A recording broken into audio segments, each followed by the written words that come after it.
সবই আমাদের ভাগ্য। নাহলে কৃষ্ণাকে এভাবে সবার সামনে এ বাড়িতে এভাবে চলে আসতে হয়?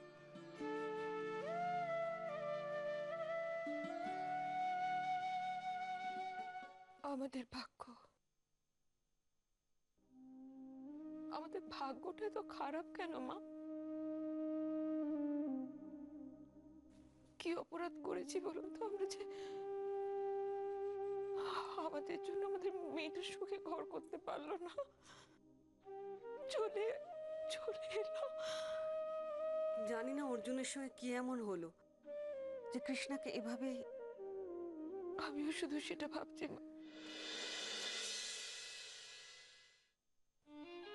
দুটিতে এত ভাব ছিল, হঠাৎ কি এমন হলো বলুন তো? কি এমন হলো মা যে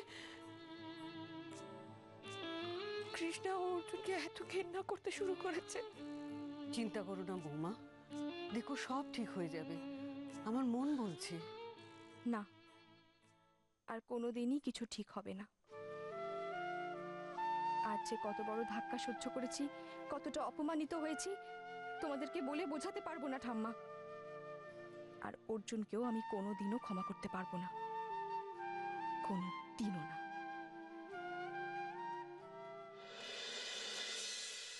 কি হলো কাল যে কি হইল এইটা আমি ঠিক ভাবে হইতেছি না। আরে সেই তো আমিও ঠিক বুঝে উঠতে পারছি না, আর কৃষ্ণাটাও কিচ্ছু বলতে চাইছে না। আরে এই যে ভবনাথ বাবু আর হরদোষ বাবু একই সঙ্গে এখানে দুজনে, ভালোই হলো। আসলে আপনাদের সঙ্গে একটা কথা ছিল, বুঝলেন ভবনাথ বাবু? কিটা ভবনাথ বাবু কিটা? আর হরতোষ বাবুই বা কোনজন? হ্যাঁ সে কি দুজনেই দুজনের নাম ভুলে গেছে? কেলে কেন? আসলে বয়স হলে না এমনটাই হয়। এই বয়স হয়েছে দাদুর। কার বয়স হয়েছে রে আমও ভুলভাল নাম নিজেই বলে যাচ্ছে তখন থেকে। হ্যাঁ আর চড়ছেন কেন? আসল কথা হলো এই পয়লা বৈশাখের দিন আপনাদের দুজনকে আমার দোকানে নিমন্ত্রণ করতে এসেছি। কারণ আপনাদের দুই বাড়ির সব গয়না তো আমার দোকান থেকে বানানো হয়, তাই আপনারা যদি একটু দয়া করে আমার দোকানে পায়ের ধুলো দেন। এই নিন কার্ড।